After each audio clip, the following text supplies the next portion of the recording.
Welcome back to Arunachal Daily Current Affairs series, and today is 30th of October. Here the question number 1 is, what is Facebook's new name? आप सभी ने सुन ही लिया होगा, social media से काफी जुड़े हुए रहते हैं आज के यूथ्स. फेसबुक ने अपनी कंपनी का नाम बदल कर रखा है Meta. Remember this thing, Meta रखा हुआ है. फेसबुक सीईओ मार्क जुकरबर्ग ने अनाउंस किया कि Facebook will be changing its company name to Meta during the company's Connect Virtual Reality Conference on October 28. So he said it is time for us to adopt a new company brand to encompass everything that we do. Right? तो कुछ सोच कर ही उन्होंने अब इसका नाम बदला है. अभी हमें याद रखने में काफी मुश्किल होगा क्योंकि अभी तक हम इस कंपनी को फेसबुक के नाम से ही जानते थे. So let's move towards the next question. Who has been reappointed as the RBI governor? RBI के गवर्नर शक्तिकांत दास जी को ही रीअपॉइंट किया गया है.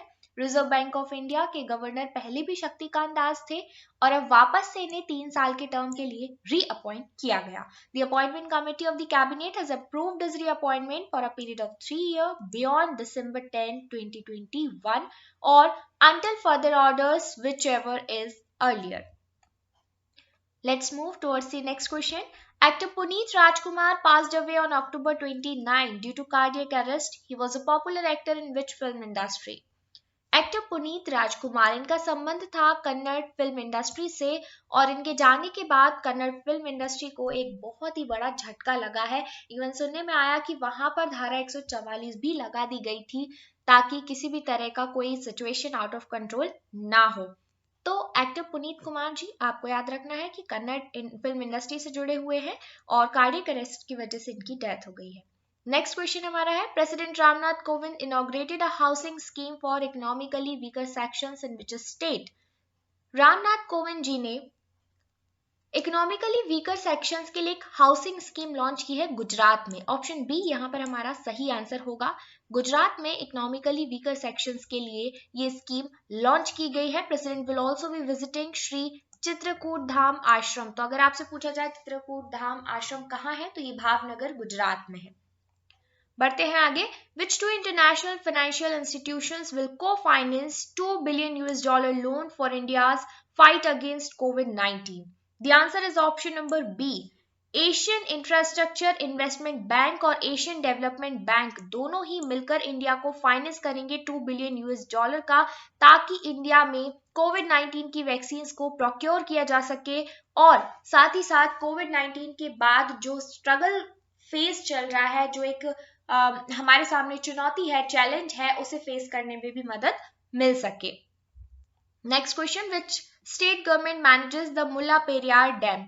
मुल्ला पेरियार डैम बहुत ही इंपॉर्टेंट जीएस का क्वेश्चन है. ये डैम है तमिलनाडु में और केरला के इडुक्की डिस्ट्रिक्ट के द्वारा इसे मैनेज किया जाता है.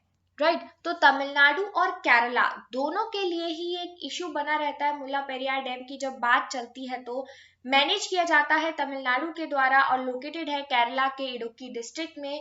डैम को बनाया गया था 1895 में ब्रिटिशर्स के द्वारा पेरियार रिवर पे इडुक्की डिस्ट्रिक्ट केरला में, और ये तमिलनाडु के मदुरई की वाटर रिक्वायरमेंट्स को फुलफिल करता है. अब ऐसे में प्रॉब्लम कहाँ आती है, क्यों ये चर्चा में है? देखिए, जब भी रिट्रीटिंग मॉनसून का समय होता है, ऐसे में केरला तमिलनाडु यहाँ पर बारिश होती है और जब इडुक्की पेरियार रिवर में बहुत ज्यादा पानी आ जाता है तो मुल्ला पेरियार डैम के गेट्स ओपन कर दिए जाते हैं, जिसकी वजह से इडुक्की डिस्ट्रिक्ट ऑफ केरला में बाढ़ आने की संभावनाएं बढ़ जाती है. आप सभी ने सुना होगा पिछले 1-2 सालों में भी कई बार ऐसा हुआ कि इडुक्की डिस्ट्रिक्ट में मुल्ला पेरियार डैम की वजह से बाढ़ आई और ये काफी बड़ा कंसर्न हुआ केरला के लिए.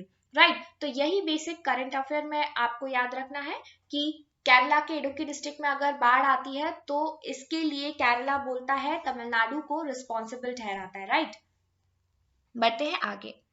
The Syracuse 4A is a military communication satellite launched by which country in the orbit? The answer is option B, France. France के द्वारा लॉन्च की गई है Syracuse 4A military communication satellite into orbit recently from Kourou in French Guiana. Right. The state of the art satellite was launched on Ariane 5 rocket. तो ये सब आपको याद रखने की जरूरत नहीं है, लेकिन हाँ नाम याद रखना होगा कि साइरक्यूज 4A क्या है। ये एक मिलिट्री कम्युनिकेशन सैटेलाइट है। किस कंट्री के द्वारा लॉन्च किया गया है? फ्रांस के द्वारा। अगला क्वेश्चन हमारा है ICGS Sarthak is the new offshore patrol vessels dedicated to the nation to boost maritime safety and security of India. The OPV has been developed by which company? The answer is option A, Goa shipyard limited के द्वारा बनाया गया है ICGS सार्थक, जो कि एक offshore patrol vessel की तरह काम करेगा मैरिटाइम सेफ्टी को बढ़ाने में, बूस्ट करने में, राइट। तो it will be based at Porbandar in Gujarat. तो पोरबंदर गुजरात में है। ये बनाया किसने है? गोवा शिपयार्ड लिमिटेड ने। तो आपको कंफ्यूज नहीं होना है बिल्कुल भी। नेक्स्ट क्वेश्चन है, the inaugural session of the Asia Health 2021 Summit was addressed by Union Minister for Health and Family Welfare Dr. Mansukh Mandaviya ji. The summit was organized by which organization?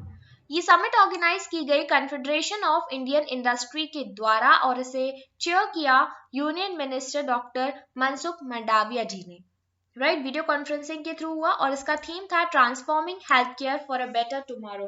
Remember the theme, transforming health care for a better tomorrow, because हम देख सकते हैं कि कोविड-19 scenario के बाद जो health care में एक चेंज लाने की, इनोवेशन लाने की जरूरत है, ट्रांसफॉर्मेशन की जरूरत है, उस पर चर्चा करना काफी अहम मुद्दा है आज के समय पे, राइट। तो काफी ये जब वीडियो कॉन्फ्रेंसेस होती हैं, ऐसे में काफी सारे नए आइडियाज को वेलकम किया जाता है और इन्हीं के बेसिस पे नए स्कीम्स, नए प्लान्स डिस्कस किए जाते हैं। नेक्स्ट क्वेश्चन है, how many members are there in the economic advisory council to the PM? Economic की एडवाइजरी काउंसिल टू पीएम, इसमें 7 मेंबर्स होते हैं, याद रखना है 7 मेंबर्स हैं और 2 साल के लिए इसे रिकॉन्स्टिट्यूट किया गया है। अगर हम बात करें बॉडी की, EAC-PM, तो ये एक non constitutional, non statutory, independent body है जो एडवाइजरी का काम करती है इकोनॉमिक और उससे रिलेटेड इश्यूज में गवर्नमेंट ऑफ इंडिया को एडवाइस देगी specifically to the prime minister. याद रखना है कि अगर ये नॉन कॉन्स्टिट्यूशनल और इंडिपेंडेंट है तो ये एडवाइस देने के लिए इंडिपेंडेंट है, लेकिन इसके जो एडवाइस है उसे मानने के लिए प्राइम मिनिस्टर बाउंड नहीं होंगे। ये सिर्फ एडवाइस दे सकती है, मानना या नहीं मानना ये प्राइम मिनिस्टर के ऊपर है। The council serve to highlight key economic issues to the government of India from a neutral viewpoint. तो कोई भी इंडिपेंडेंट बॉडी जो होती है वो न्यूट्रल व्यू पॉइंट से ही अपने एडवाइस देती है गवर्नमेंट ऑफ इंडिया को, irrespective of any political effect, right. So advise the Prime Minister on economic issues like inflation, microfinance, industrial output, इन सभी चीजों पे फोकस करना इसका काम है ताकि एडमिनिस्ट्रेटिव और लॉजिस्टिक प्लानिंग को अच्छी तरीके से किया जा सके। नीति आयोग इसके लिए नोडल एजेंसी का काम करती है। काफी इंपॉर्टेंट पॉइंट है ये, याद रखना। आपसे डायरेक्टली क्वेश्चन पूछा जा सकता है कि जो इकोनॉमिक एडवाइजरी काउंसिल है पीएम की, इसके लिए नोडल एजेंसी कौन है? तो नीति आयोग इसके लिए नोडल एजेंसी है। 2 एनुअल रिपोर्ट भी जारी की जाती है EAC के द्वारा, जिसका नाम है एनुअल इकोनॉमिक आउटलुक और दूसरा है रिव्यू ऑफ द इकोनॉमी। आइए इसी के साथ बढ़ते हैं आगे। What is the authorised capital of National Bank for Financing Infrastructure and Development? The answer is option C, ₹1 lakh crore. 1 lakh crore की ऑथराइज्ड कैपिटल दी गई है National Bank for Financing Infrastructure and Development, NaBFID के लिए, जो कि मुंबई में है। तो हेडक्वार्टर कहाँ पे है नैफिड का? मुंबई में। So guys, this is all for today. Thank you so much and stay connected with एडुनाचल।